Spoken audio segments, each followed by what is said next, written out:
पहले आया ना।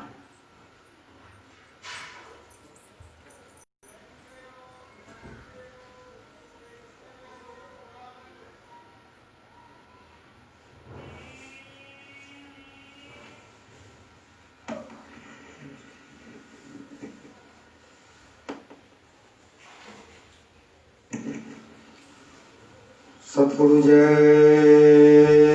गुरुदेव। जय गुरुदेव। सतगुरु जय गुरुदेव। सतगुरु जय गुरुदेव। सतगुरु जय गुरुदेव नाम किनका? प्रभु का। प्रभु का पावन नाम। सतगुरु जय सतगुरु जय गुरुदेव। सतगुरु जय गुरुदेव।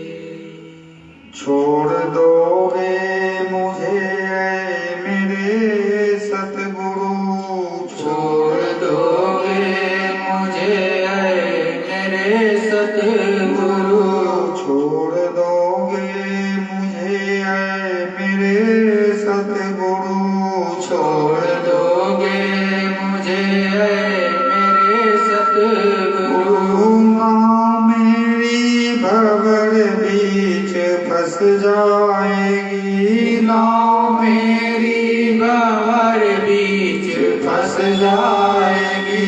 छोड़ दोगे मुझे मेरे सतगुरु, छोड़ दोगे मुझे मेरे सतगुरु।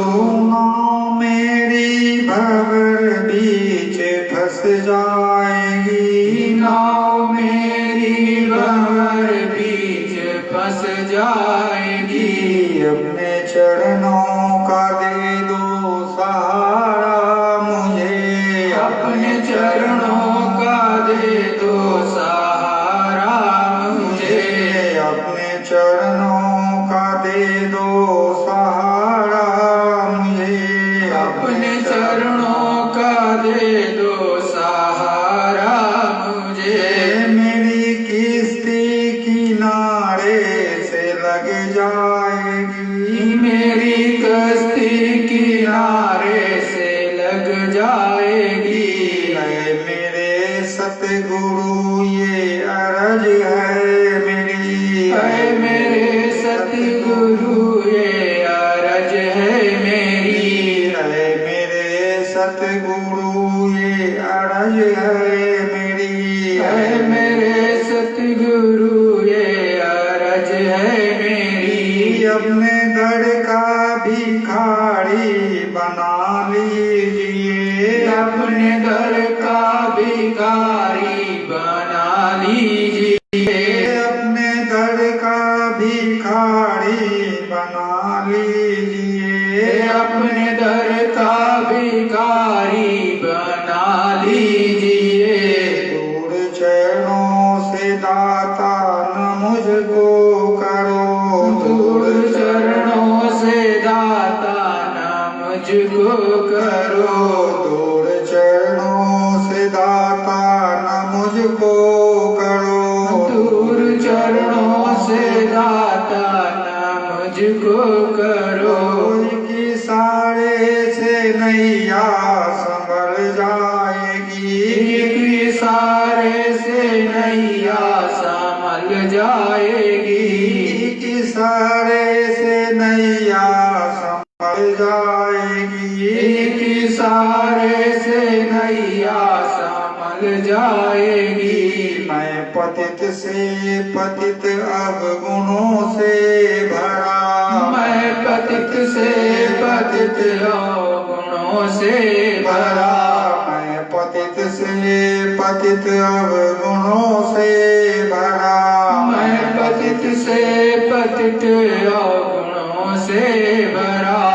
आपका ही है केवल मुझे आसरा, आपका ही है केवल मुझे आसरा, आपका ही है केवल मुझे आसरा, आपका ही है केवल मुझे आसरा।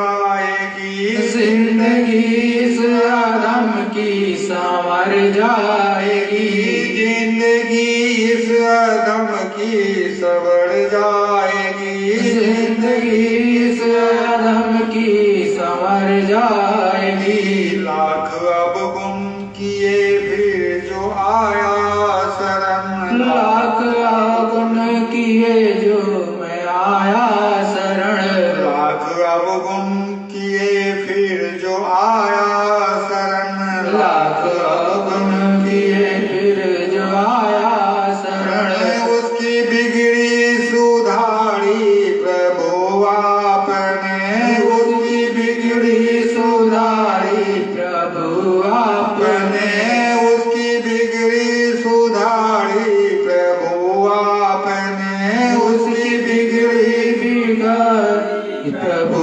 आपने एक नजर मेरे दाता जो मुझ पर करो एक दाता जो मुझ पर करो एक नजर मेरे दाता जो मुझ पर करो एक नजर मेरे दाता जो मुझ पर करो मौत भी सामने आके टल जाएगी मौत भी सामने आके टल जाएगी मौत भी सामने आके टल जाएगी मौत भी सामने आके टल जाएगी छोड़ दोगे मुझे ऐ मेरे सतगुरु छोड़ दोगे मुझे मेरे सतगुरु नाव मेरी भंवर बीच फंस जाएगी नाव मेरी भंवर बीच फंस जाएगी नाव मेरी भंवर बीच फंस जाएगी नाव मेरी भंवर बीच फंस जाएगी सतगुरु जय गुरुदेव सतगुरु जय गुरुदेव सुन कर करुणा पुकार सतगुरु आ जाना सुन कर करुण पुकार सतगुरु आ जाना सुन कर करुणा पुकार सतगुरु आ जाना सुन कर करुण पुकार सतगुरु आ जाना करो जन जन का उद्धार सतगुरु आ जाना करो जन जन का उद्धार सतगुरु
बीच भंवर में फंसी है नैया, कोई नहीं है पार लगैया।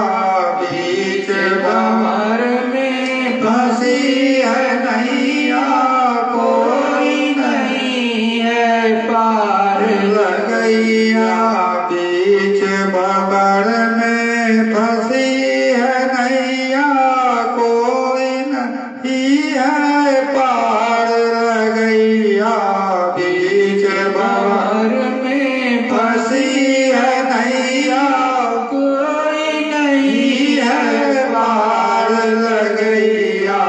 नैया है मझधार सतगुरु आ जाना। नैया है मझधार सतगुरु आ जाना। नैया है मझधार सतगुरु आ जाना। नैया है मझधार सतगुरु आ जाना। सुन कर करुण पुकार सतगुरु आ जाना। सुन कर करुण पुकार सतगुरु आ जाना। बिन दर्शन व्याकुल है अखियाँ, चैन न पाऊँ सुनी है गलियाँ। बिन दर्शन व्याकुल है अखियाँ, चैन न पाऊँ सुनी है गलियाँ। दर्शन दो एक बार सतगुरु आ जाना। दर्शन दो एक बार सतगुरु आ जाना। दर्शन दो एक बार सतगुरु आ जाना। दर्शन दो एक बार सतगुरु आ जाना।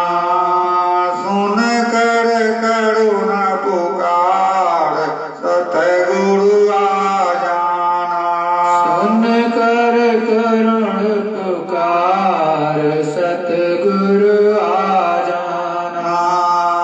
गुरु ज्ञान ध्यान अलबेला, आई सुहानी अनुपम बेला। गुरु का ज्ञान ध्यान अलबेला, आई सुहानी अनुपम बेला। गुरु का ज्ञान ध्यान अलबेला, आई सुहानी अनुपम बेला। गुरु का ज्ञान ध्यान अलबेला, आई सुहानी अनुपम बेला।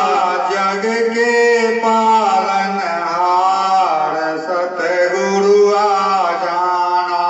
जग के तारणहार सतगुरु आ जाना।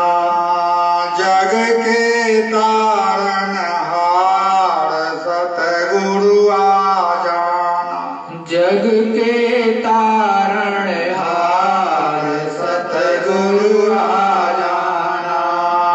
सुन कर करुण पुकार सतगुरु आ जाना। सुन कर करुण पुकार सतगुरु आ जाना।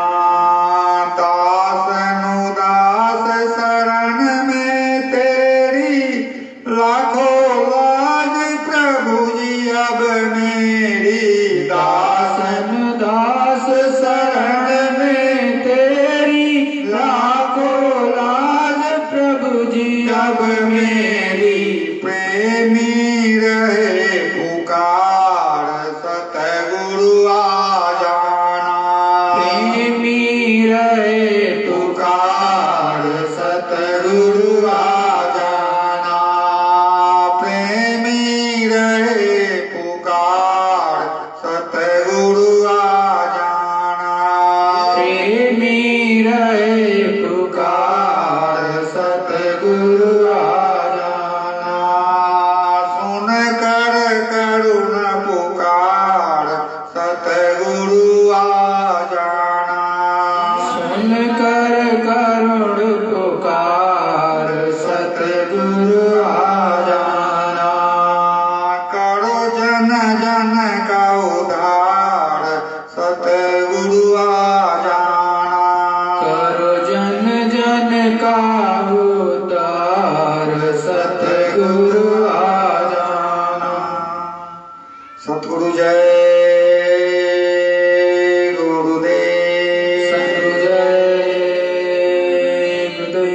सतगुरु जय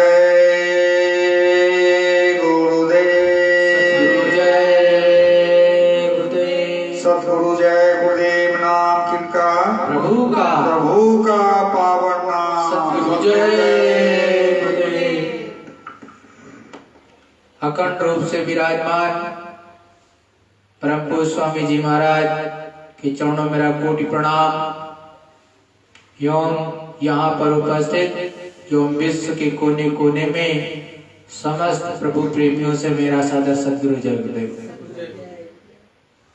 प्रेमियों, उस मालिक अनामी प्रभु को जो कि इस धरा मंडल पर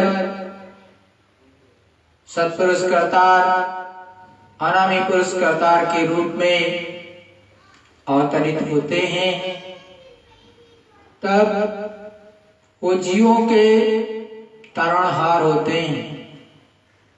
सबसे पहले तो समस्त जीवों को इस संसार मंडल में जो उपस्थित हैं मनुष्य स्वरूप के रूप में, या फिर जब मनुष्य नहीं सुनते हैं तो वो 84 के जितने जीव अन्य हैं उन पर भी दया बरसाते हैं और प्रयास ये करते हैं कि उनका भी कल्याण हो। लेकिन मनुष्यों के लिए तो तारणहार का ही कार्य करते हैं। जो उनके सानिध्य में आते हैं, उनके वचनों का पालन करते हैं, उनकी आज्ञा का पालन करते हैं, उनके बताए हुए रास्ते पर चलते हैं, तो धीरे से एक न एक दिन उनको जन्म मरण के चक्कर से छुड़ा करके उनको अपने सच्चे घर, अपने असली धाम, अनामी लोग या सतलोक पहुंचा देते हैं। ये जीव के इच्छा पर निर्भर करता है कि वो कहां तक पहुंचना चाहता है, क्योंकि इच्छा बहुत मुख्य चीज होती है। अगर इच्छा होगी तभी इस संसार की वस्तुओं को आप प्राप्त कर पाते हैं, और इच्छा होगी तभी आप अपने प्रभु के घर, अपने सच्चे घर, अपने पिता के पास आप जा सकते हैं। यदि इच्छा नहीं होगी तो सतगुरु कभी भी आपकी इच्छा के विरुद्ध कार्य नहीं करते, वो आपको छोड़ देंगे। जब आपकी इच्छा पुनः जागृत होगी तभी वो आपको अपने सच्चे वतन, अपने सच्चे घर ले चलेंगे। सदा से जितने भी संत महात्मा आए, उन्होंने जीवों को जगा करके समझाया कि देखो, ये अपना घर नहीं, ये पराया है। ये देश अपना नहीं, ये पराया है। ये जगत पराया है, ये संसार पराया है। जिस मिट्टी में पैदा हुए हो वो बहुत ही महत्वपूर्ण और सिजदा करने योग्य है। जैसे ये भारत भूमि इस विश्व के समस्त भूमियों में से सर्वोत्तम है, सबसे पवित्र है, क्योंकि यहाँ पर अनेकों धर्मात्मा जीव ने यहाँ पर संतों महात्माओं ने अपने चरण रखे और इसी धरा मंडल पर अवतरित हुए, और यहाँ से न जाने कितनी जीवात्माओं को जगा करके अपने सच्चे घर को पहुंचा दिया। साथ ही साथ ये धर्म भूमि है और कर्म भूमि है, यही सतगुरु दयाल ने बताया है। विश्व की अन्य जितनी भी भूमियां हैं भारतवर्ष को छोड़ करके, वो सारी की सारी भोग योनियां हैं। केवल धर्म और कर्म योनि है और कर्म भूमि भी है, तो वो केवल भारतवर्ष है, अन्य जगह नहीं। दूसरी जगह में, दूसरे देश में जन्म लो तो वहां पर भोग भोगो और कर्म करो और सीधे नरक चले जाओ, सीधा रास्ता। लेकिन यहाँ नहीं है। आप किसी का भी उदाहरण ले लो, जिसको प्रभु की प्राप्ति करनी थी, विदेशों की धरती पर यदि वो उत्पन्न भी हुए, तो अपनी अंतरात्मा को जगाने के लिए, अपनी आत्मा को जगाने के लिए सदा से वो भारत भूमि पर चले आए। चाहे वो बलबुखारी का बादशाह हो जो कि इराक में, ईरान में जन्मा हो, वो भी भारतवर्ष की भूमि पर सदगुरु के चरणों में आए और उन्होंने प्राप्त किया। चाहे अन्य किसी महात्मा ने, चाहे अन्य किसी व्यक्ति ने जिसको प्रभु से मिलने की इच्छा थी, उस प्रभु के दीदार करने की इच्छा थी, ललक थी, वो समस्त ढूंढते हुए, खोजते हुए, फकीरों की खोज में, संतों और महात्माओं की खोज में भ्रमण करते हुए धीरे धीरे करके भारतवर्ष की भूमि पर जब पहुंचे, तभी उनको ऊपर की छटा देखने को मिली और ऐसे संत सदगुरु मिले जो उस प्रभु से मिला सके, तभी ये संभव हुआ। तो हमारा आपका अहोभाग्य इस भारत के भूमि पर जितनी भी जीवात्माएं अवतरित हुई, उनका ये अहोभाग्य है कि इस धर्म भूमि और इस कर्म भूमि पर आपको जन्म मिला, ये अहोभाग्य। और दूसरे यहाँ पर सुगम है कि आप बहुत ही आसानी से उस प्रभु परमात्मा से की इच्छा अगर रखते हो तो मिल सकते हो। उसके लिए संत सदगुरु सर्वदा यहाँ पर उपस्थित रहते हैं, लेकिन आपको खोजना पड़ेगा। खोजोगे नहीं तो मिलने वाला नहीं। जैसे कि अभी प्रार्थना में भी आपने कहा कि वो मालिक जब आपकी करुण पुकार को सुनेगा तभी आएगा, और इसी तरह आप प्रार्थना भी कर रहे हो कि करुण पुकार सुन करके हे मालिक आप मुझे दर्शन दीजिए, लेकिन वो प्रार्थना नहीं जब तक आपकी आंखों से आंसू न निकले। और जब आंसू निकलने लगेंगे और बहुत ही अंदर से द्रवित हो जाओगे, आप भाव विह्वल हो जाओगे, तब वो मालिक आपकी करुण पुकार को सुनता है। आज दुनिया भले त्राहिमाम कर रही हो, लेकिन प्रभु की तरफ नहीं देखती। वो केवल और केवल साइंस और टेक्नोलॉजी की तरफ ही देखती है, जबकि जब भूकंप आता है तो सारी टेक्नोलॉजी फेल हो जाती है। वैसे भौतिक प्रगति भी जरूरी है, लेकिन हमेशा याद रखो कि सर्वोच्च जो होती है वो धर्म का विज्ञान, या फिर एक तरह से कह सकते हो कि स्पिरिचुअल साइंस ही व्यस्त है। उसके आगे ये सब बेकार और फेल हैं।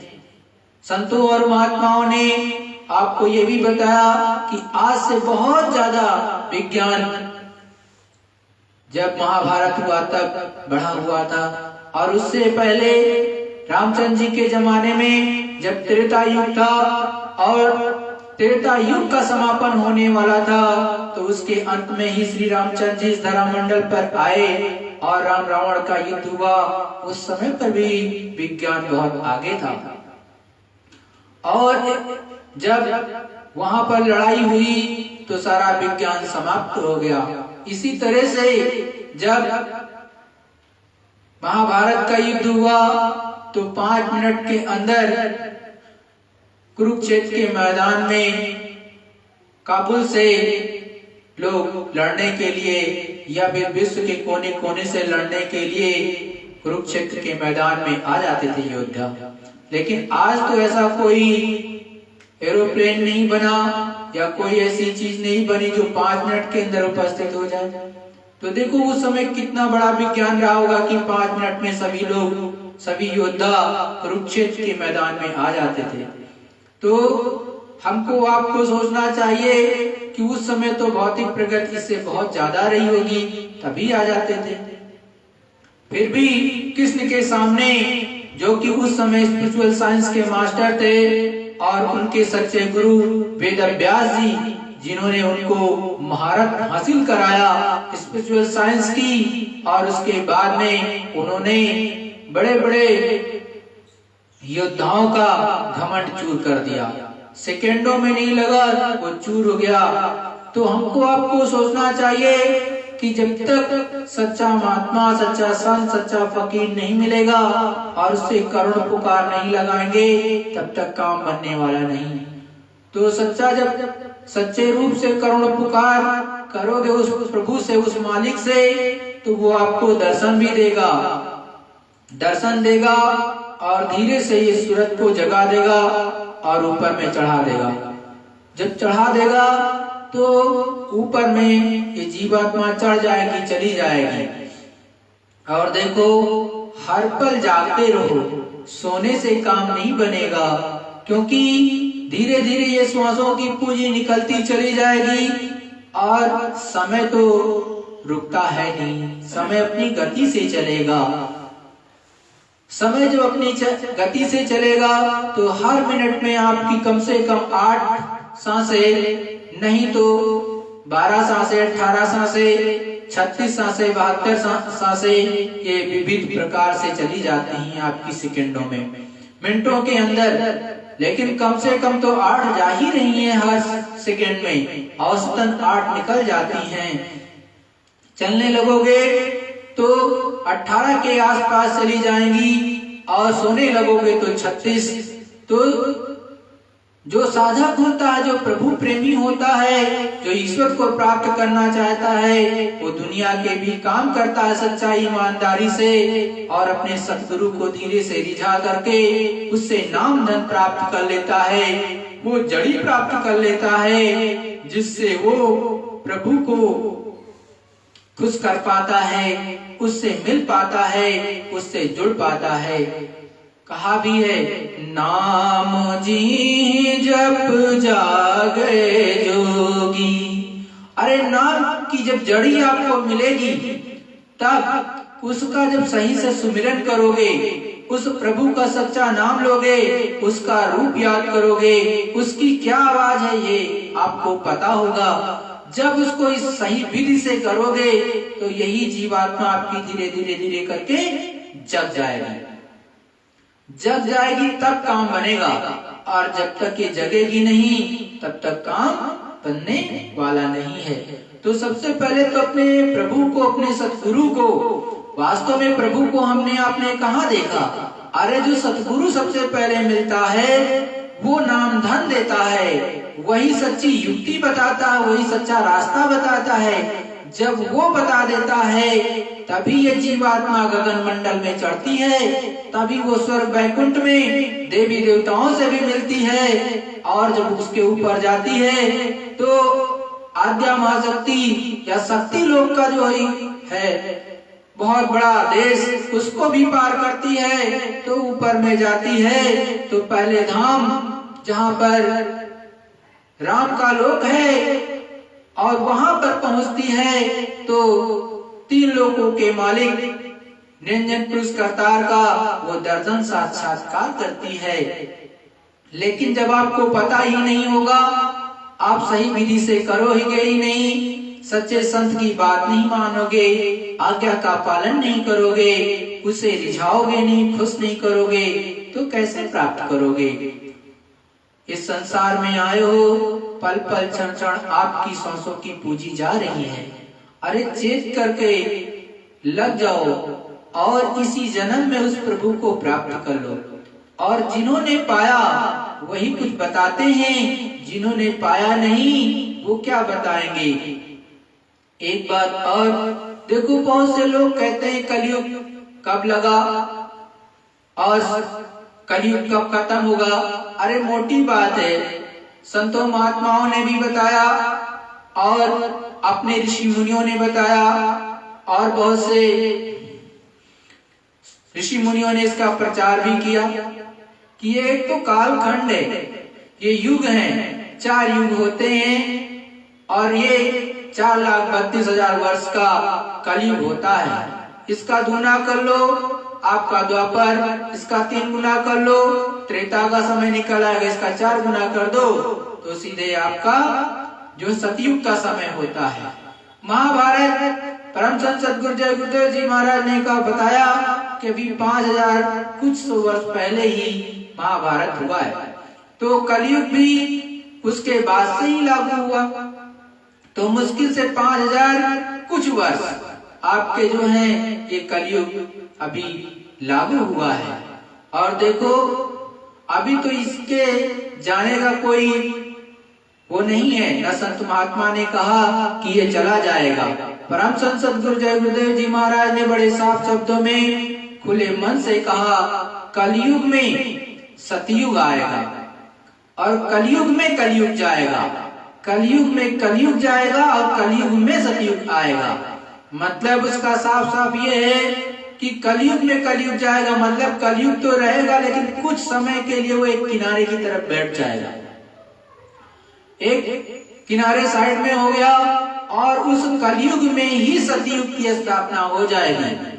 और जब उस कलयुग में ही सतयुग की स्थापना हो जाएगी तो कुछ हजार वर्षों तक सतयुग का रामराज पूर्ण रूप से लागू रहेगा और उसमें सतयुगी चीजें लागू रहेगी।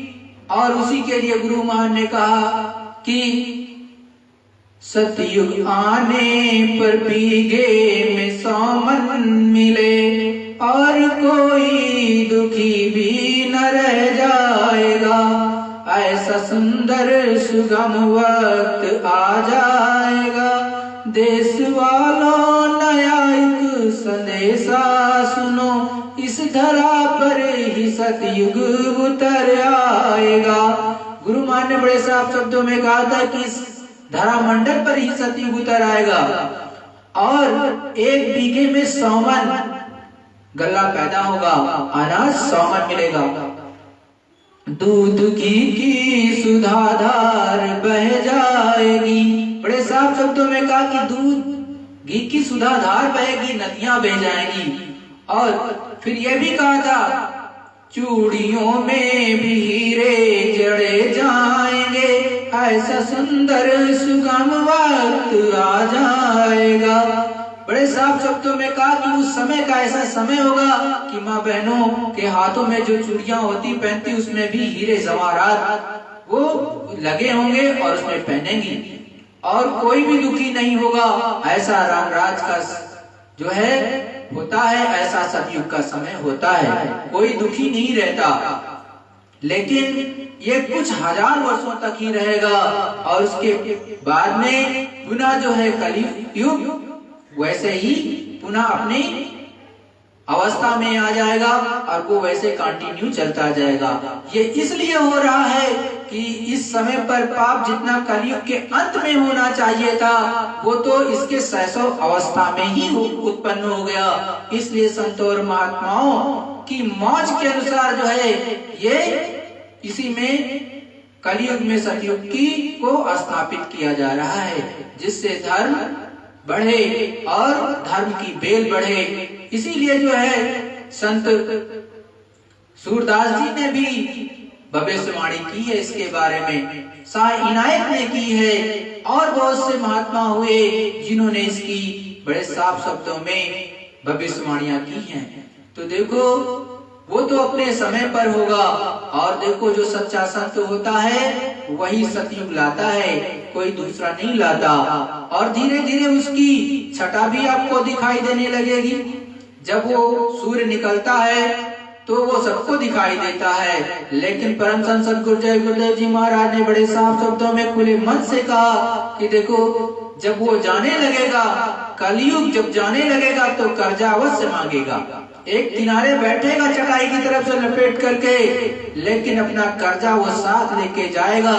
तो जब कलयुग जा रहा होगा और सतयुग आ रहा होगा, दोनों की आमने सामने से टक्कर होगी तो उसमें कहा था 200 करोड़ लोग चले जाएंगे। 200 करोड़ हो सकता मौत बदल जाए तो अरबों खरबों हो जाए। उनकी क्या मौत, जो उस समय की इस समय की जो उनकी मौज होगी वैसे हो गए, वैसे ही कार्य होगा। क्योंकि आप लोग उस प्रभु पर, उस मालिक पर, उस सतगुरु पर विश्वास तो सही से करते नहीं। सोचते हो कि हम सब कुछ करते हैं। अरे जब आप नहीं थे तब भी ये खिलकत चलती थी और जिसने इसको बनाया है वही कंट्रोलिंग पावर भी रखता है, वो उसकी खिलकत है। ये उसकी खिलकत है जो ऊपर में बैठा हुआ है, जिसे आप महाशक्ति कहो, जनरेटर कहो, कुछ कहो, लेकिन वो जो बैठा हुआ है उसके अधीन है। और उसके नुमाइंदे इस पृथ्वी लोक पर रहते हैं जिनको संत कहते हैं, लेकिन आप उनको तो संत भी नहीं मानते, क्योंकि बहुत से लोग लाल पीला नीला कपड़ा पहन लिए, लोग उन्हीं को कहते यही है। अरे नहीं, वो लाल पीले नीले कपड़े वाला नहीं होता, जिसकी दिव्य दृष्टि खुली हो, जो प्रभु से प्रतिदिन मिलता हो, उसी को सच्चा संत, सच्चा फकीर कहते हैं। और वही आपको भी मिला सकता है, दूसरा कोई नहीं होता, वही होता है। और वो अरबों खरबों में एक होता है, ये भी जान लो, क्योंकि शेर पूरे जंगल में एक ही होता है, 10 नहीं हुआ करते। तो वही राजा होता है और दूसरा नहीं वहां पे रहता। तो देखो वो संत महात्मा एक समय पर जो पूरा होगा वो एक होगा। संत के रूप में और भी हो सकते हैं, लेकिन उनको जो जीवों को पहचान पहुंचाने की क्षमता रखते हैं या जिनको आदेश होता है, वो केवल एक समय पर एक ही होता है। तो देखो प्रेमियों, आप इन काल खंडों के चक्कर में न पड़ो, अपना पहले जीवात्मा का काम करो। जो आपको सतगुरु ने आज्ञा दी है कि अपनी जीवात्मा को जगा करके निज घर निज लोक पहुंचा दो, वो काम करो। सतगुरु जय गुरुदेव।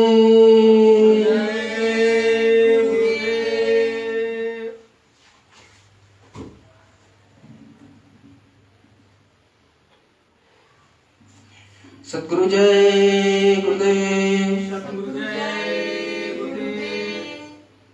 गुरु के प्रति अविश्वास।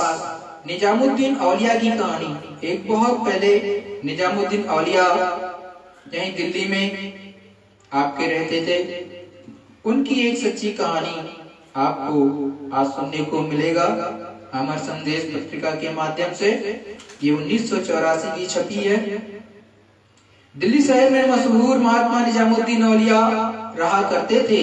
निजामुद्दीन साहब के दरबार में स्त्री पुरुषों को की बहुत भीड़ हुआ करती थी, क्योंकि लोग संसारी मुरादों को लेकर उनके दरबार में हाजिर हुआ करते थे। साफ साफ यहाँ पे कहा गया कि स्त्री पुरुषों की बहुत भीड़ हुआ करती थी, क्योंकि लोग संसारी मुरादों को लेकर उनके दरबार में हाजिर हुआ करते थे।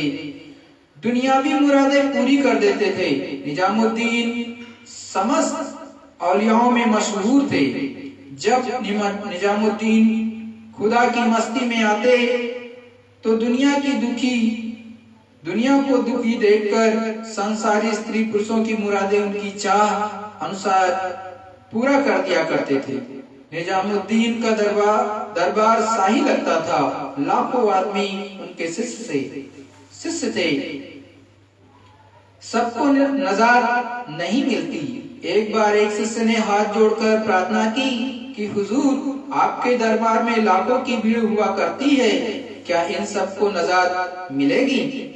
निजामुद्दीन बोले कि जिनके दिलों में साहिब से दिल खाली नहीं हुआ है, उनको निजात नहीं मिलेगी।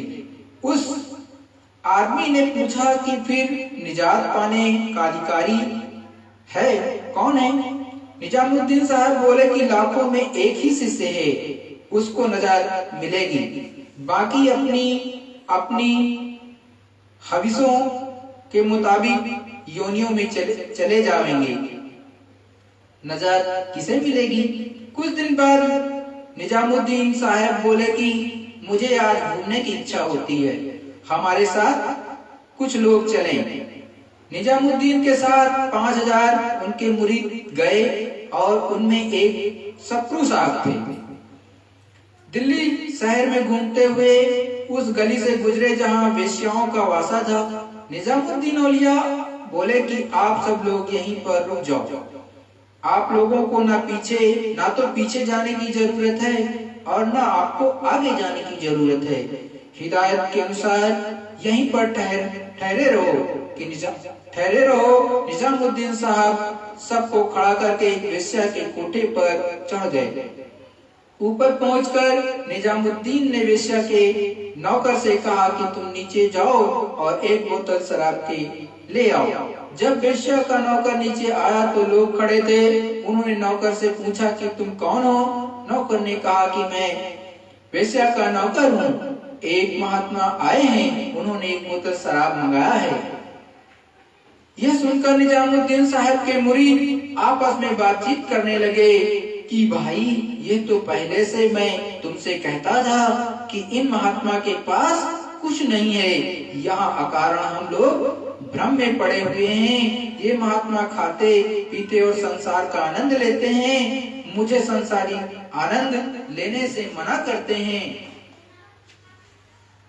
कहते हैं कि अरे भाई चलो। आधे से अधिक लोग गुरु की हिदायत का उल्लंघन करके चले गए और कुछ लोग सोचते हैं कि गुरु साहब ने कहा था कि ना आगे जाना ना पीछे जाना, उनकी आज्ञा में चलना हमारा फर्ज है। इसी विचार में लोग खड़े रहे। निजामुद्दीन साहब जब सुबह तक ऊपर से न उतरे तो लोग विचार करते हैं कि अधिक लोग चले गए, हम क्या करें। उनमें से कुछ लोग कहने लगे कि जो लोग गए हैं कहते हैं कि निजामुद्दीन के पास कुछ नहीं है। हम लोगों ने गुरु साहब को देखा नहीं है कि वो कैसे हैं, अपनी आंख से देखना चाहिए।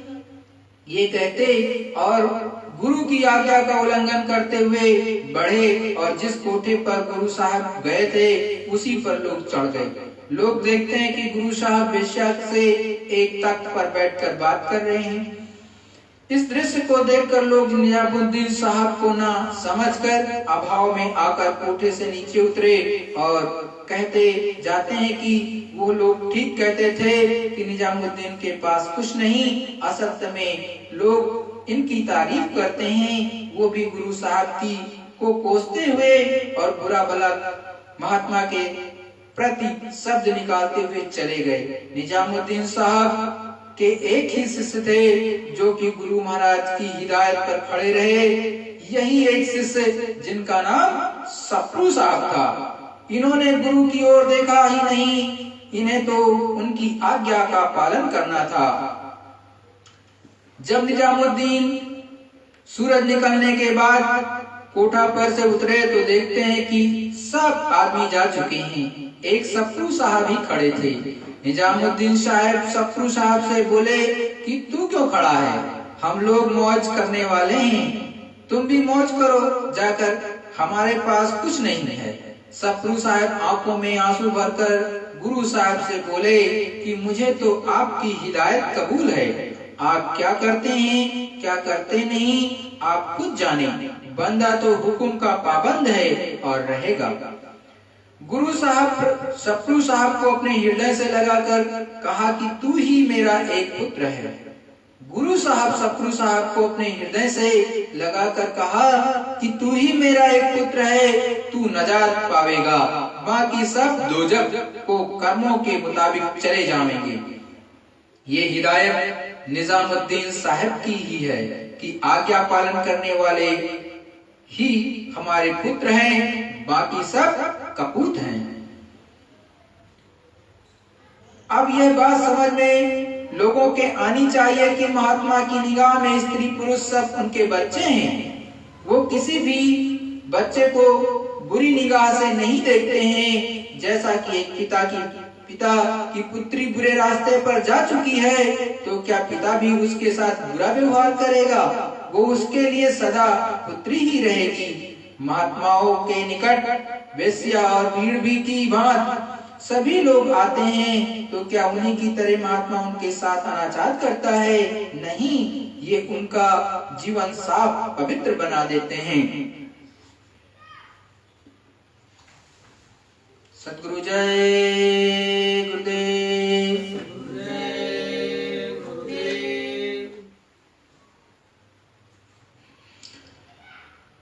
गुरु महाराज का सत्संग नाम धन सर्वोपर धन है। 16 मार्च 1984 का सत्संग।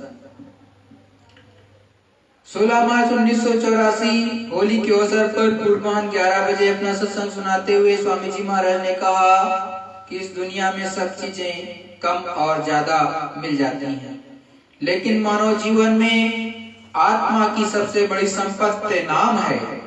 नाम के बराबर और कोई चीज इस दुनिया में नहीं है। पर हम लोग अपना नाता शरीर संबंधी वस्तुओं से जोड़ लेते हैं और वासनाओं में लिप्त होकर जीवन के अमूल्य लक्ष्य को खत्म कर देते हैं। आत्मा का धन हम लोगों को प्राप्त नहीं होता। ये अनमोल जीवन इसीलिए मिला था कि अपने असली नाम धन को पा लेते तो जीवन सार्थक हो जाता, लेकिन इन्हें गिने लोग ही नाम धन को पाने की चेष्टा करते हैं और उनमें भी बहुत कम लोग ही वास्तव में उसकी प्राप्ति कर पाते हैं। कहने वाले तो बहुत हैं कि हम मानते हैं, लेकिन नाम की कमाई का आनंद और ज्ञान किसी बिरले को ही प्राप्त होता है। कलयुग में लोगों को जल्दी विश्वास नहीं होता। नाम की कमाई के लिए कलयुग एक अच्छा युग है, पर इसमें विश्वास की कमी है। और युगों में लोगों को रिद्धि सिद्धि शक्ति और तप आदि चीजों का फल प्राप्त होता था, लेकिन नाम धन प्राप्त नहीं होता था। पर कलयुग में इसे जितना ही सुलभ कर दिया गया, उतना ही लोगों में विश्वास खो डाला। ऐसा अपने अपने कर्मानुसार हुआ। यदि शुद्ध और पवित्र कर्म रहते तो विश्वास भी आ जाता और जल्दी से जल्दी उस अनमोल फल को आप प्राप्त कर लेते। फिर भी हमारे ऊपर उस मालिक की दया अधिक से अधिक हो रही है। अगर हम उस दया का लाभ न ले पाए तो ये दया की कमी नहीं है। पर्दे के कारण नाम का असर नहीं करता। उस नाम का विस्तार चेतन है, उसमें अंधकार नहीं है, आसार नहीं है। लेकिन जो बाहर की चीजें दिखाई पड़ रही हैं, ये जड़ हैं। ये सारी की सारी रचना नाम की है, शब्द की है, आवाज की है, और हम भी उसी आवाज के एक छोटे से कण हैं। ये जीवात्मा उसी नाम में मिलना चाहती है, लेकिन इसके ऊपर पर्दा चढ़ा होने के कारण नाम असर नहीं करता। बिजली के तार के ऊपर से पर्दा हट जाए तो फौरन आपको करंट मार देगा। इसी तरह से कर्मों का एक मोटा पर्दा जीवात्मा पर चढ़ा है। ये पर्दा अगर उतर जाए तो नाम का असर हो जाता है और जीवात्मा अपने को उस नाम के समुद्र में मिला लेती है। नाम की महिमा वचनों में और लिखने में नहीं आ सकती। न इतने कागज हैं, न इतने कलम हैं, न इतने युग हैं कि नाम की महिमा लिखी जा सके। कलयुग में जितनी बड़ी दया संतों ने की, वो भी नहीं लिखी जा सकती। और उन्होंने जितने जीवों को शुद्ध और साफ करके उनको जगा करके घर में पहुंचाया, वो भी लिखने योग्य नहीं है। विश्वास हो जाए तो हम जल्दी काम कर सकते हैं। वास्तव में हमारा विश्वास अगर जल्दी से जल्दी हो जाए तो हम अपनी उस अनमोल संपत्ति को प्राप्त कर सकते हैं। पर हम नहीं समझ पाते कि कर्मों की गंदगी कैसे धुलेगी, उसकी सफाई कैसे होगी और कौन सी बेहतरीन और अच्छा से अच्छा रास्ता उसकी सफाई का होगा। बातें तो सब एक मालूम होती हैं, पर उसके तौर तरीके घिसाई, मंजाई, सफाई और धुलाई के अलग अलग हैं। एक बर्तन साबुन से या साधारण पानी से धो दिया जाता है, एक बर्तन मिट्टी से धोया जाता है और एक बर्तन में पत्थर भी रगड़ी तो जंग नहीं छूटता। बर्तन बर्तन ही है, मंजाई मंजाई है, लेकिन उसकी भांति भांति की और तरकीब की मंजाई है। जब तक वो मंजाई नहीं होगी तब तक मैल छूटेगा नहीं। सफाई के अनेक तरीके हैं जो सज्जन ही जानते हैं। वो संत जन ही जानते हैं कि कैसे इसकी सफाई हो जाएगी। जब साफ करने का वक्त आता है तो जीव घबरा जाता है, चिंतित हो जाता है कि मेरे ऊपर कोई आफत आ जाएगी। और परेशान हो जाऊंगा। ये नहीं समझता कि युगों युगों की परेशानियों से मुक्त होने का रास्ता तैयार किया जा रहा है कि हमेशा के लिए ये संकट चला जाए। पर जब तुम जरा सी बात में घबरा जाओगे या घबरा जाते हो तो जो महात्मा काम करना चाहते हैं उसमें आप देरी कर डालते हो। अगर हम लोग मेहनत करते चलें, उसी के अनुसार अपने जीवन की थोड़ा सा बदल लें, दृढ़ता ले आएं, अपना निशाना बना लें, बुद्धि में उसको परिपक्व करके बैठा लें तो जल्दी काम हो जाए, नहीं तो देर लगती है। वैसे काम तो होगा ही, ऐसा नहीं है कि महात्मा जो भी काम करते हैं वो काम ना हो। ये बात ना कभी हुई ना होगी। समय समय पर जिन जिन लोगों ने जो जो काम किया उनका काम आगे का था, सीधा था, कल्याण का था, युक्ति और मोक्ष का था। लक्ष्य उनका एक ही दो नहीं था, लेकिन बीच में तुम्हारे कर्मों की दीवार खड़ी थी, अज्ञान और अंधकार का था, उसको वे हटाना चाहते थे। तुम चिल्लाते थे, जब ब्रह्म की दीवार टूट गई, अंधेरा चला गया, ज्ञान हो गया, तो लोग उनकी पूजा करने लगे। असल में उनकी तरफ से कोई दीवार नहीं होती, दीवार तो अनेकों युगों और जन्मों की हमने बनाकर खड़ी कर ली, तो उसी में टकराकर रोते और चिल्लाते हो। वही हमारे लिए फाटक हो गया तो खुलती नहीं। जब महात्मा आएंगे तो हमारे लिए थोड़ी सी मुश्किल मालूम होगी, लेकिन जब दीवार टूट जाएगी तो रास्ता साफ हो जाएगा और सुख चैन शांति से आप रहने लगोगे। आपको ज्ञान हो जाएगा। इन सब चीजों को न समझ पाने के कारण ही वर्तमान समय में हमारे लिए कठिनाई उत्पन्न हो जाती है।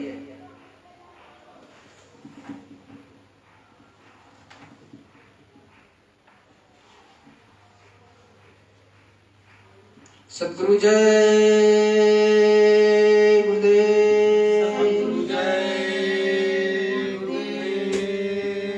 देखो प्रेमियों, सतगुरु दयाल ने आज आपको निजामुद्दीन औलिया की सच्ची कहानी बताई। ये कहानी नहीं थी, सच्ची घटना थी। कहानी इसलिए कह दी गई कि निजामुद्दीन औलिया के समय पर हुई थी, तो एक कहानी के रूप में आपको बताया गया। तो उससे हमको आपको सीख लेनी चाहिए कि हमेशा अपने सद्गुरु पर, अपने सच्चे सतगुरु पर, जिससे आपने नाम की बख्शिश ली है। पहली बात तो नाम की बख्शिश लेने से पहले ही आपको ठोक और बजा लेना चाहिए। कहते भी हैं, जब तक गुरु मिले न साचा, तब तक गुरु करो 10 पांचा। बड़े साफ शब्दों में कहा है कि जब तक सच्चा गुरु आपको नहीं मिलता है इस धरा मंडल पर, तब तक खोज करो, और एक नहीं 10, 5, 20, 50, 100 करो। जब आपको सच्चा मिल जाएगा तो अपने आप ही आप में एक आत्म संतोष उत्पन्न हो जाएगा, और वही ये कहेगा जो सच्चा होगा कि मैं प्रभु को देखता हूँ जैसे आपको, और उससे भी स्पष्ट देखता हूँ, और मैं आपको उस परमात्मा से मिला दूंगा। जो ये कहे पूर्ण विश्वास के साथ में, तभी मानना। और जो आपको भी मिलाने की बात करे, जिस तरह से स्वामी विवेकानंद जी जब रामकृष्ण परमहंस जी से मिले एक मंदिर में, तब उन्होंने बड़े स्पष्ट शब्दों में पूछा था, क्योंकि वो भी पढ़े लिखे थे, ज्ञानी थे। उन्होंने एक ही बात पूछी थी, क्या आप प्रभु को देखते हो और क्या मुझे मिला सकते हो? तो उन्होंने, रामकृष्ण परमहंस जी ने बड़े साफ शब्दों में कहा था कि हाँ, जिस तरह से मैं आपको देखता हूँ और उससे कहीं साफ तरह से मैं उस परमात्मा का साक्षात्कार करता हूँ, और मैं आपको भी मिला सकता हूँ उस प्रभु से। वैसे ही सच्चा संत और फकीर इस धरा मंडल पर हमेशा विद्यमान रहते हैं।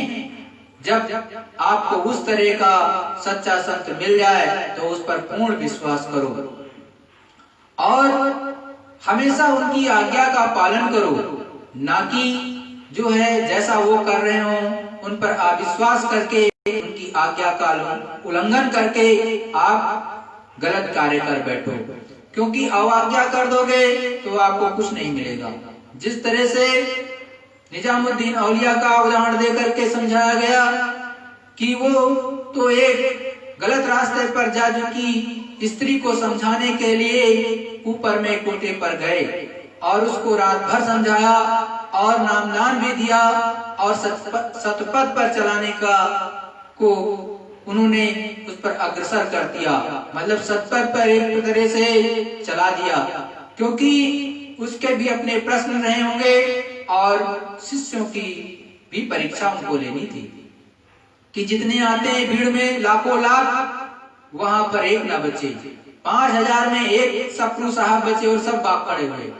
कुछ पहले भाग गए, कुछ शराब बोतल देख करके भाग गए, कुछ देखा कि अब तो लौटे ही नहीं रात भर, और सुबह उनको अवज्ञा करके उनके कोठे पर भी चढ़ गए कि देखें कर क्या रहे हैं, और उसके बाद में वो देख करके बल्कि उल्टे सीधे शब्द भी सुना करके चले गए। तो संतों महात्माओं को जब भी इस धरा मंडल पर आते हैं लोग अविश्वास बहुत करते हैं और उनको गालियां भी देते हैं, लेकिन कोई कोई बिरला जीव होता है जो उनको समझ जाता है, क्योंकि वो खोजी होता है, और जो खोजी होता है जिसके अंदर समर्पण भाव होता है, दीन भाव आ जाता है सतगुरु के प्रति और विश्वास का एक अटूट बंधन बन जाता है, तो वही कुछ प्राप्त कर सकता है। बाकी तो वो गुरु महाराज ने भी अपने का यही कहे कि मेरे खोपड़ी में क्या है, आप चाहे 24 घंटे मेरे साथ बंद करके लटक रहो, आप पता नहीं चलेगा आपको कि मेरे खोपड़ी में क्या है। तो वो आपको ऐसे कैसे देने वाले। और इस समय पर बहुत से लोग कहते हैं कि ये देखो ये हुजूर महाराज और ये महाराज सब कुछ करेंगे आगे, तो बड़े साफ शब्दों में सुन लो कि यही गुरु महाराज जो आपके सामने बैठे चित्र स्वरूप में देख लो, इनके अलावा कोई ना आपका साथ देने वाला, क्योंकि जो पूरा ही नहीं, जो अपनी जीवात्मा को जगा न सका, वो दूसरे की जीवात्मा की रक्षा क्या करेगा, मदद क्या करेगा। क्योंकि वो शब्द रूप से स्पिरिचुअल साइंस के माध्यम से पूरे भूखंड में, पूरे धरामंडल पर, विश्व के कोने में एक सेकंड तक पहुंच नहीं सकता, तो आपकी वो रक्षा मदद कैसे करेगा। और धर्मराज के सामने कब जीवात्मा किसकी पेशी हो रही उसको क्या पता। आप केवल कुछ लोगों के मुखारबिन से सुन लेते हो कि भला करेंगे, अरे आपने को क्या पता, अरे वहां पर भी तो ठोक बजा सकते हो। जैसे ही सतगुरु ने आपसे कहा कि अगर आप सही से विधि से करोगे तो 15 दिन के अंदर तुम्हारी दृष्टि खुल जाएगा, तो आज भी तो वही चीज लागू है।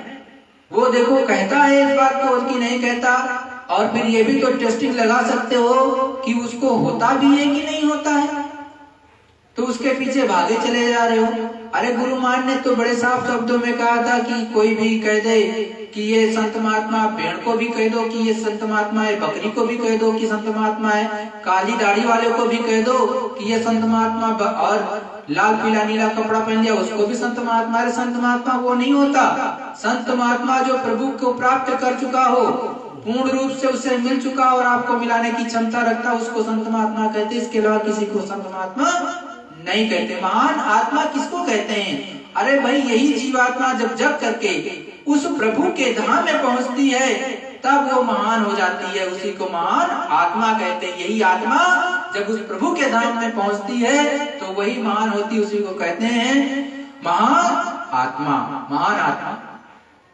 तो आपको समझना चाहिए कि वो तो उस लायक बना नहीं, और कुछ लोग स्वार्थी जो पैसे के लालच में, सेवा के लालच में किसी दूसरे को कहते रहते। अरे आपको परीक्षा लेना गुरु मां ने समझाया है हर जीव को। भाई पहले तो जैसे बर्तन भी लेने जाते हो तो बड़ा टूटते बजाते हो, संसार में भी जाते हो, प्लास्टिक का है आजकल सामान मिलता है उसको भी देखते हो, भाई कहीं 40 रुपए दिए, 50 रुपए दिए, 100 रुपए दिए, तब भी देखते हो कहीं ऐसा तो नहीं कि छेद तो नहीं है। तो आप तो अपनी जीवात्मा का सौदा करने जा रहे हो, उससे गठबंधन करने जा रहे हो कि मेरी जीवात्मा को ये तार देंगे, मेरी जीवात्मा के तारणहार बनेंगे। वो तारणहार है कि नहीं है, इसकी तो परीक्षा आपको लेनी ही चाहिए। ये हर एक के ऊपर लागू है, चाहे वो संसार का कोई जीव हो, हर एक को ये चीज परखना चाहिए, जानना चाहिए, तब उसका संग करो।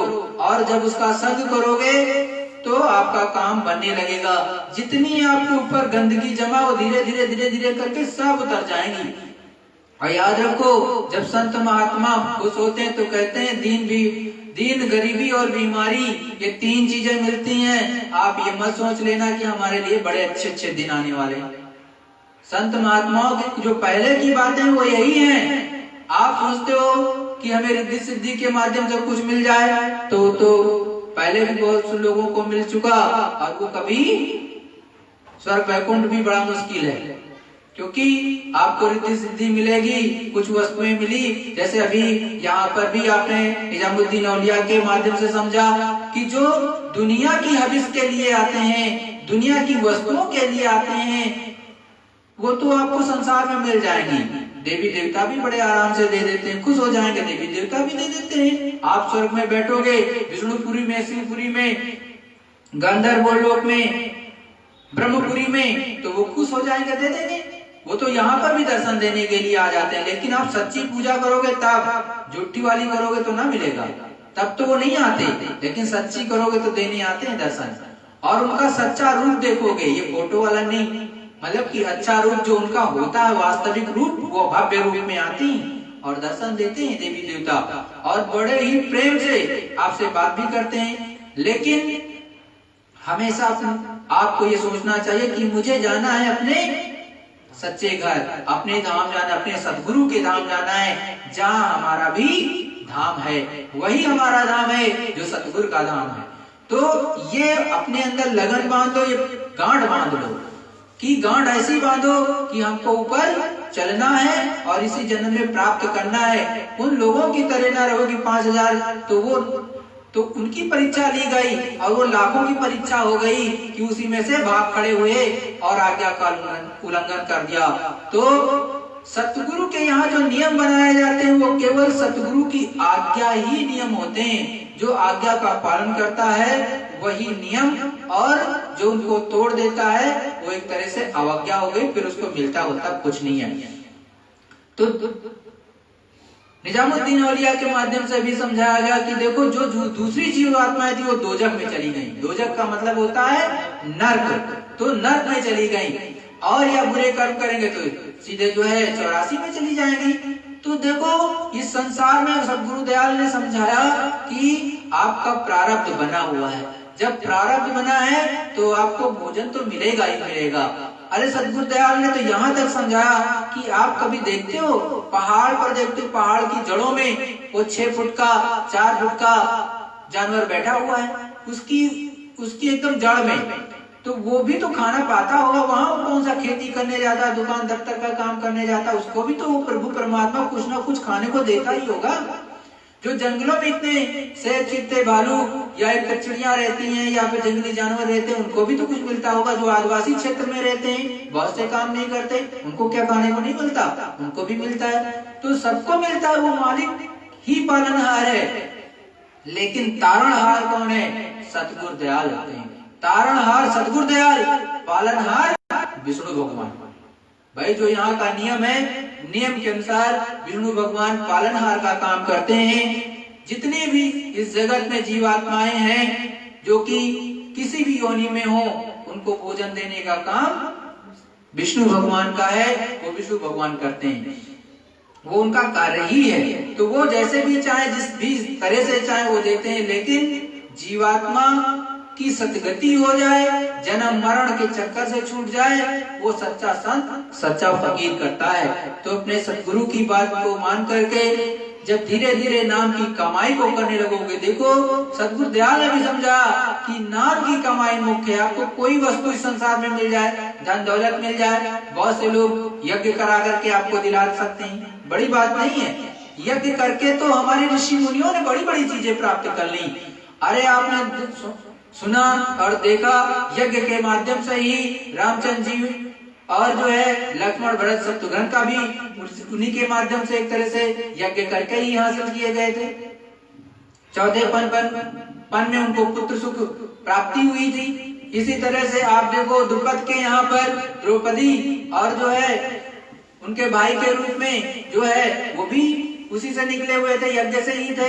तो आपके यहाँ तो अनेकों प्रमाण हैं, एक नहीं अनेक है। और आज भी बहुत कुछ आप चाहो तो, लेकिन वस्तुओं के रूप में आप सुख समृद्धि के रूप में हवन यज्ञ इन सब चीजों से प्राप्त कर सकते हो। लेकिन कहो मुक्ति मोक्ष, तो मुक्ति मोक्ष नहीं मिल सकता, वो तो भजन करना पड़ेगा और सच्चे संतों और महात्माओं के द्वारा जो आपको नाम दान दिया जाएगा उसके माध्यम से, दूसरा कोई उपाय नहीं है। तो अपने सतगुरु की बात को गांठ बांधो और नाम की कमाई ज्यादा से ज्यादा करो। सतगुरु जय गुरुदेव। और देखो प्रेमियों, इस जगत में बहुत झंझावात है, बड़ा बचा के चलो और लग करके भजन ध्यान सुमिरन करो। कौन क्या कहता क्या नहीं कहता इससे कोई फायदा नहीं, लग करके करोगे तो कुछ प्राप्त कर ले जाओगे। और किसी ने कुछ शब्द कह दिए, अब उसी में उलझ पड़े आप, तो आपका समय नष्ट हो जाएगा, उससे कोई फायदा नहीं। पहले अपनी गति करो और हमेशा पल पल क्षण क्षण ये याद करते रहो कि सतगुरु दयाल ने मुझे नाम दान दे दिया, लेकिन आज तक हमको प्राप्ति नहीं हुई। तो क्यों नहीं हुई? तो उसकी एक एक कमियों को निकालने का प्रयास करो और जितना भी हो पाए वो उतना भजन करो, सुमिरन करो, ध्यान करो, जिससे आपकी जीवात्मा जग जाए। क्योंकि जितना धन माल खजाना इस जगत का वो तो यहीं छूट जाएगा, कोई फायदा नहीं है। तो इसको तो इतना जरूर कमाओ जितने की आपका शरीर की रक्षा हो सके, आप घर परिवार की रक्षा हो सके, इतना जरूरी। लेकिन ये मत सोचो कि इसी के पीछे दौड़ने लगो। तो जो चीज है मुख्य वो अपनी जीवात्मा की, अपनी अंतरात्मा से पूछो कि हमको वो चीज मिली कि नहीं मिली। तब आप अपने अंदर से आपके अंदर एक कसक पैदा होगी कि अभी तक मिली नहीं, हमको कुछ करना चाहिए। तो जब ऐसी लगन लगी रहेगी तो कुछ करोगे, ध्यान में भी बैठोगे, भजन में बैठोगे, 5 मिनट बैठोगे, 10 मिनट बैठोगे, कोई जरूरी नहीं घंटे पे बैठो, 5-5, 2-2 मिनट, 4-4 मिनट देते रहोगे उस प्रभु को, तो एक ना एक दिन आपकी दिव्य दृष्टि, थर्ड आई, ज्ञान चक्षु खुल जाएगा। लेकिन अपनी अंतरात्मा से ही नहीं पूछोगे तो उससे ज्यादा कोई आपके साथ इंसाफ नहीं कर सकता। दूसरा, आपकी अंतरात्मा कभी झूठ नहीं बोलती, आपसे ही झूठ नहीं बोलेगी, दगा नहीं देगी। दूसरा तो आपके मुंह पर मान बढ़ाई प्रतिष्ठा के कारण कुछ भी बोल देगा, लेकिन आपकी अपनी अंतरात्मा से जब पूछोगे तो कभी झूठ नहीं बोलेगी। ये सतगुरु दयाल ने भी कहा। तो अपनी अंतरात्मा से पूछो कि वो अभी तक आपको निधि प्राप्त हुई कि नहीं, कुछ देखा कि नहीं देखा, और कैसे हम देखें। तो सतगुरु से फिर भावपूर्ण प्रार्थना करो कि आप मुझे दर्शन भी दो और ऊपर की चीजें भी दिखाओ। सतगुरु जय गुरुदेव। प्रेमियों, ये प्रार्थना होगी। प्रार्थना के बाद में विश्व के किसी भी कोने पर और यहाँ पर जो लोग उपस्थित हैं वो सुमिरन ध्यान भजन जरूर करेंगे। सतगुरु जय गुरुदेव।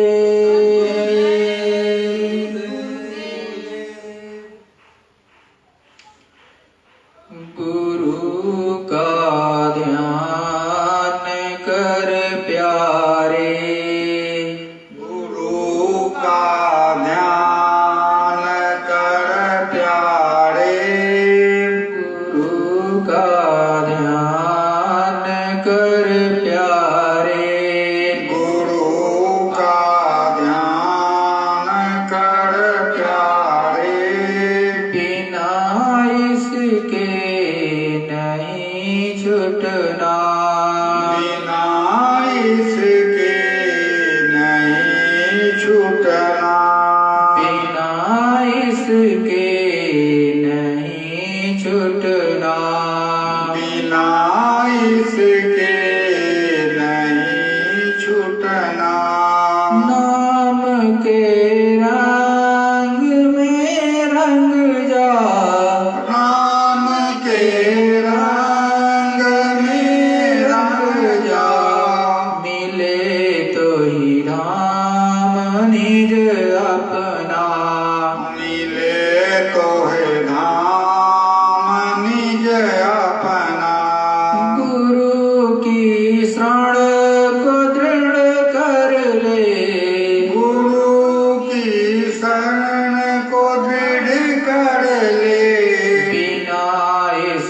काज नहीं सरना, बिना इस काज नहीं चलना।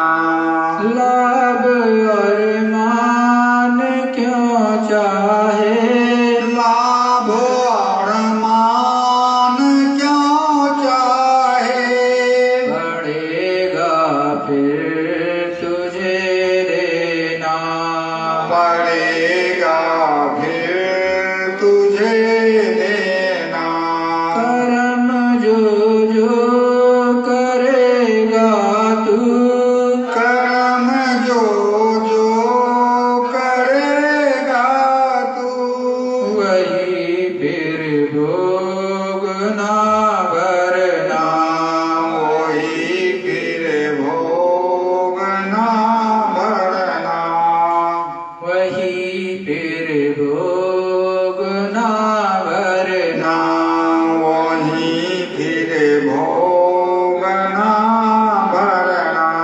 जगत के जाल से ज्यों त्यों, जगत के जाल से ज्यों त्यों, हटो मर्दानगी करना, हटो मर्दांगनी करना। बड़ा बैरी है मन घट में, बड़ा बैरी है मन घट में, इसी को जीतना कठिना, इसी को जीतना कठिना। पढ़ो तुम इसी के पीछे, पढ़ो तुम सही के पीछे, और सब ही जतन तजना, और सब ही जतन तजना। जिन्होंने मार मन डाला, जिन्होंने मार मन डाला, उसी को सूरमा कहना, उसी को सूरमा कहना। गुरु से प्रीत कर पहले, गुरु से प्रीत कर पहले, गौर घट शब्द को सुनना, बहुर घट शब्द को सुनना। और सब काम जग झूठा, और सब काम जग झूठा, इसी को तुम सदा कहना, इसी को तुम सदा कहना। बात ये मान दो मेरी, बात ले मान दो मेरी, और नहीं कर कछु जतना, और कर कछु जतना। हार जब जाए मन तुझसे, हार जब जाए मन तुझसे, चढ़ा दे सूरत को गगना, चढ़ा दे सूरत को गगना। और सब काम जग झूठा, और सब काम जग झूठा, त्याग दे इसी को गहना, त्याग दे सही को गहना। गुरु का ध्यान कर प्यारे, गुरु का ध्यान कर प्यारे, बिना इसके नहीं छूटना, बिना इसके नहीं छूटना। सतगुरु का ध्यान कर प्यारे, सद्गुरु का ध्यान